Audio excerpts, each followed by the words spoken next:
आपका स्वागत है आपके अपने YouTube चैनल महाअध्ययन में। वीडियो को लाइक करें और अगर चैनल को अभी तक सब्सक्राइब नहीं किया है तो प्लीज़ जल्दी से सब्सक्राइब करें।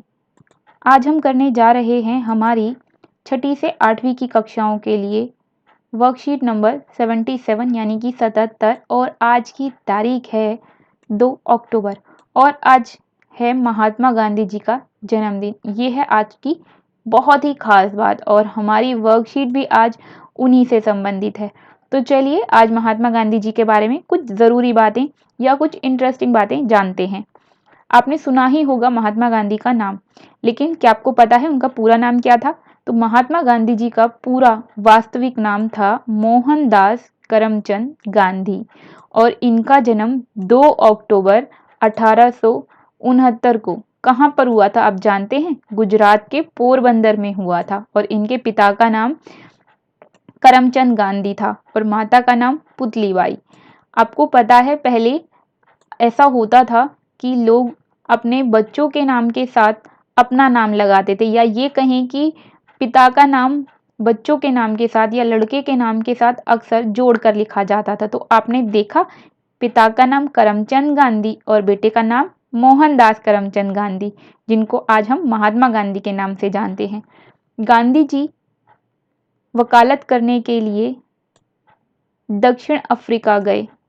गांधी जी ने जब अपनी वकालत की पढ़ाई पूरी कर ली तो वो प्रैक्टिस करने के लिए दक्षिण अफ्रीका गए और दक्षिण अफ्रीका में उन्होंने नस्ल भेद देखा। नस्ल भेद का मतलब आपको पता है क्या होता है? नस्ल भेद का मतलब होता है काले और गोरे रंग के आधार पर भेदभाव करना। तो काले गोरे का जो भेद था, नस्ल भेद, वहाँ पे गांधी जी को खुद भी इसका शिकार होना पड़ा। मतलब क्योंकि आपको पता ही है कि जो भारत के लोग होते हैं, हम सभी का रंग जो है वो अंग्रेजों के गोरे रंग से मैच नहीं करता है। बहुत कम लोगों का रंग उस तरह का होता है जैसा पश्चिमी देशों का होता है, यानी कि यूरोप के देशों के जो ठंडे देश हैं उनमें जितना गोरा रंग लोगों का होता है उतना गोरा रंग भारत की जलवायु में रहने वाले लोगों का नहीं होता। तो महात्मा गांधी जी को भी नस्ल भेद का सामना करना पड़ा दक्षिण अफ्रीका में और इसके बाद उन्होंने वहाँ पर सत्याग्रह किया। सत्याग्रह शब्द दो शब्दों से मिलकर बना है, सत्य और आग्रह।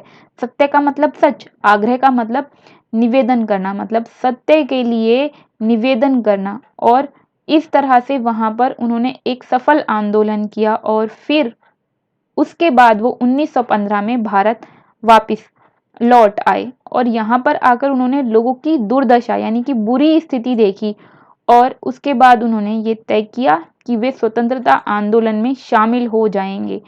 क्योंकि आपको पता ही है कि भारत की आज़ादी 15 अगस्त 1947 को हुई और ये उससे पहले की हम बातें कर रहे हैं 1915 1917। तो वो वक्त था जब बहुत सारे स्वतंत्रता क्रांतिकारी या स्वतंत्रता को चाहने वाले सभी अपने अपने स्तर पर देश को स्वतंत्रता दिलाने का प्रयास कर रहे थे। तो ये स्वतंत्रता सेनानी के साथ साथ बहुत सारे जो स्वतंत्रता सेनानी उस वक्त लगे हुए थे भारत को आज़ाद करने की कोशिश में, उसी कोशिश में शामिल हो गए गांधी जी। तो और गांधी जी ने सबसे पहले जो आंदोलन किया वो किया बिहार के चंपारण नामक स्थान पर। और क्यों किया? जो नील कृषि की जाति थी, नील कृषि मतलब आपको पता है ना, सफेद कपड़ों में नील लगाते हैं। तो नील जो है वो नीले रंग का एक पदार्थ है जो कि पौधों से बनाया जाता है। और जब आप 8वीं कक्षा, जो बच्चे 8वीं कक्षा में हैं वो तो इस बारे में पढ़ पाएंगे अपनी 8वीं की इतिहास की किताब में, लेकिन जो भी 6ठी और 7वीं में हैं, आप बड़े हो अभी थोड़ी अगली क्लास में जब आएंगे तो आप इसके बारे में डिटेल में पढ़ेंगे कि नील की खेती कैसे की जाती है। तो नील जो है वो पौधों से बनाया जाता है। तो उस कृषि के विरोध में आंदोलन चलाया गया। मैं यहाँ पे आपको एक इंटरेस्टिंग बात बताती हूँ कि नील की खेती का विरोध क्यों किया गया। आपको पता है नील का जो पौधा होता है उसकी जड़ें बहुत लंबी होती हैं और उसकी जड़ें पूरी जमीन की जो ताकत होती है, तब जमीन के अंदर जो खनिज होते हैं उन सब को इतना ज़्यादा इस्तेमाल कर लेती है कि नील की खेती करने के बाद करीब 10-12 सालों तक वो ज़मीन कोई दूसरी खेती करने के लायक नहीं रहती। अगर ये कहें कि वो 10-12 साल के लिए ज़मीन बंजर हो जाती है, बेकार हो जाती है, तो बिल्कुल सही होगा।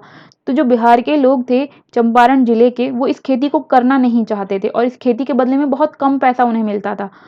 तो महात्मा गांधी जी ने इसी के विरोध में आंदोलन किया और इस आंदोलन का नाम बिहार के चंपारण नामक स्थान का आंदोलन पड़ गया, या नील कृषि के विरोध का आंदोलन हो गया। ये इनका सत्याग्रह था भारत में, पहला सत्याग्रह। इसके बाद बढ़ते हैं, इसके उपरांत उन्होंने अंग्रेजी सरकार के विरुद्ध बहुत सारे आंदोलन चलाए, जिसमें एक नाम है असहयोग आंदोलन का, दूसरा नाम है सविनय अवज्ञा आंदोलन का, फिर भारत छोड़ो आंदोलन का, और इसके अलावा भी बहुत सारे आंदोलन, छोटे छोटे आंदोलन हुए जिनके नाम यहाँ पर नहीं भी हैं, पर कुछ उदाहरण यहाँ पर दिए गए हैं। ये सभी आंदोलन जो है वो महात्मा गांधी जी ने शुरू किए और इनका संचालन भी किया।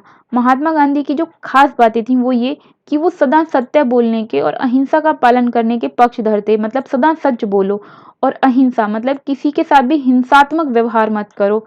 किसी को बुरा भला बोलना भी हिंसा है, किसी को गाली देना, थप्पड़ मारना, पीटना, ये सभी हिंसा है। तो महात्मा गांधी जी इसके खिलाफ थे। उनका मानना था ऐसा बर्ताव नहीं करना चाहिए, सबके साथ प्रेम पूर्वक रहना चाहिए।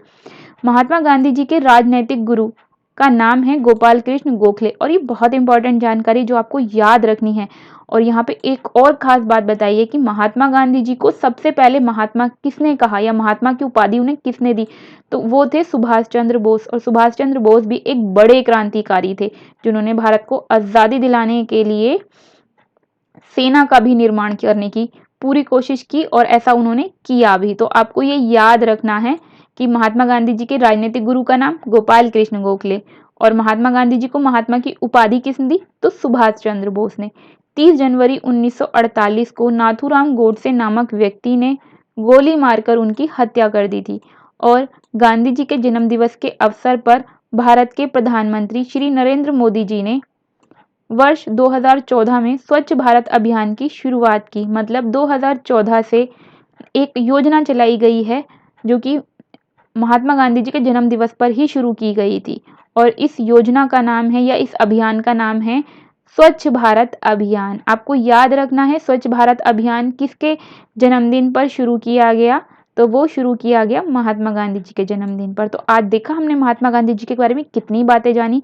उनका जन्म 2 अक्टूबर 1869 को हुआ गुजरात के पोरबंदर में। पिता करमचंद गांधी, माता पुतलीबाई, वकालत की, दक्षिण अफ्रीका गए, नस्ल भेद के लिए आंदोलन किया, भारत लौटे और यहाँ पर बहुत सारे आंदोलन किए, और एट दी एंड भारत को स्वतंत्रता दिलाने में सफल भी हुए। और उनके गुरु का नाम, राजनैतिक गुरु का नाम गोपाल कृष्ण गोखले, महात्मा की उपाधि दी सुभाष चंद्र बोस ने। मृत्यु 30 जनवरी 1948 को हुई, और उनके जन्म दिवस पर स्वच्छ भारत अभियान की शुरुआत भी की गई है। तो आओ उनके बारे में कुछ और बातें जानते हैं प्रश्नों के माध्यम से। यहाँ पर पहला प्रश्न हमें दिया गया है कि महात्मा गांधी जी द्वारा चलाए गए एक आंदोलन के संदर्भ में अपने परिवार या अध्यापक की सहायता से जानकारी एकत्र करें और उसे लिखें। तो काफ़ी सारे आंदोलनों के नाम हमने पढ़े और उनमें से किसी एक के बारे में लिखना है, तो हमने यहाँ पर लिख दिया है असहयोग आंदोलन के बारे में। इसमें उन्होंने लोगों से ये विनती की कि वो सरकार का, उस वक्त जो अंग्रेजी सरकार थी उसका साथ ना दें, और अंग्रेजों के द्वारा बनाई गई चीज़ों का भी या उनके देश से आई हुई चीज़ों का भी इस्तेमाल ना करें। सभी लोग भारत में बनी हुई वस्तुओं का इस्तेमाल करें। अब इन्होंने कहा है स्वतंत्रता आंदोलन से जुड़े किसी एक अन्य स्वतंत्रता सेनानी के बारे में लिखना है। आपको याद है हमने गोपाल कृष्ण गोखले के बारे में और सुभाष चंद्र बोस के नाम, दोनों के नाम हमने अभी अभी अपनी वर्कशीट में ही पढ़े। आप चाहें तो उनके बारे में या किसी अन्य के बारे में भी लिख सकते हैं। हमने अपने आंसर में जिक्र किया है बाल गंगाधर तिलक का। बाल गंगाधर तिलक एक राष्ट्रवादी, शिक्षक, समाज सुधारक, वकील और स्वतंत्रता सेनानी थे। ये भारतीय स्वतंत्रता के पहले लोकप्रिय नेता थे और लोग इन्हें प्यार से लोकमान्य तिलक कहकर बुलाते थे, और मतलब ये इनकी उपाधि हुई। जैसे महात्मा गांधी का नाम, महात्मा नाम जो है उन्हें सुभाष चंद्र बोस से उपाधि के रूप में मिला और यही नाम प्रचलित हो गया, बिल्कुल ऐसे ही बाल गंगाधर तिलक को लोकमान्य की उपाधि लोगों से मिली। लोकमान्य तिलक ने एक नारा दिया, स्वतंत्रता मेरा जन्मसिद्ध अधिकार है। ये नारा हमें बाल गंगाधर तिलक ने ही दिया और मैं इसे लेकर रहूंगा। तो चलिए आगे बढ़ते हैं। महात्मा गांधी के जीवन में हमें कौन सी शिक्षाएं मिलती हैं और आप किसे अपनाना चाहेंगे? तो महात्मा गांधी के जीवन से हमें बहुत सारी शिक्षाएं मिलती हैं। सदा सत्य बोलो, अहिंसा का पालन करो, समय का सदुपयोग करो। हम सदा सत्य बोलने की शिक्षा को अपने जीवन में अपनाना चाहेंगे। अब अगला प्रश्न है, किसी एक पूर्व प्रधानमंत्री का नाम बताना है और उनका जन्म भी 2 अक्टूबर को ही हुआ था, लेकिन 1969 में नहीं, 1869 में नहीं, 1904 में हुआ था। तो ऐसे व्यक्ति जिनका जन्म 1904 में 2 अक्टूबर को हुआ और वो भारत के प्रधानमंत्री भी रहे, तो वो कौन थे, उनके बारे में हमें लिखना है। तो आपके लिए जानकारी मैं ले आई हूँ ढूंढ कर और आपको देती हूँ। ये हैं लाल बहादुर शास्त्री, जो हमारे पूर्व प्रधानमंत्री रहे और इनके पिता बचपन में ही चल बसे थे। वो एक स्कूल शिक्षक थे। कौन? उनके पिता। बचपन से ही इन्हें अकेले रहना पड़ा माता के साथ और उसके बाद ये भारत के दूसरे प्रधानमंत्री थे। 9 जून 1964 से 11 जनवरी 1966 को अपनी मृत्यु तक, मतलब ये प्रधानमंत्री के पद पर ही थे जब इनकी मृत्यु हो गई और इनका शासनकाल अद्वितीय रहा। तो ये थी इनके बारे में महत्वपूर्ण जानकारी। मैं उम्मीद करती हूँ आपको ये वीडियो पसंद आई होगी, आपके लिए लाभदायक सिद्ध हुई होगी और डेफिनेटली मैंने आपको वर्कशीट के अलावा भी कुछ ना कुछ इंपॉर्टेंट इंटरेस्टिंग बात ज़रूर बताई होगी जो आपको अच्छी लगी होगी।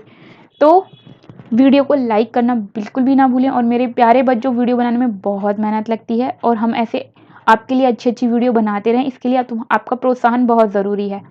तो अगर आपने वीडियो को अभी तक सब्सक्राइब नहीं किया है तो आपकी वीडियो के नीचे सब्सक्राइब का बटन आ रहा होगा जिसका कलर रेड होगा, तो उसे क्लिक कर दें, बटन का रंग बदल जाएगा, मतलब चैनल को सब्सक्राइब सिर्फ एक ही बार करना है और उसके बाद हमेशा नोटिफिकेशन की बेल को एक बार दबाने के बाद आपके पास हमारी वीडियो डलते ही सूचना आ जाएगी। वीडियो को देखने के लिए थैंक यू।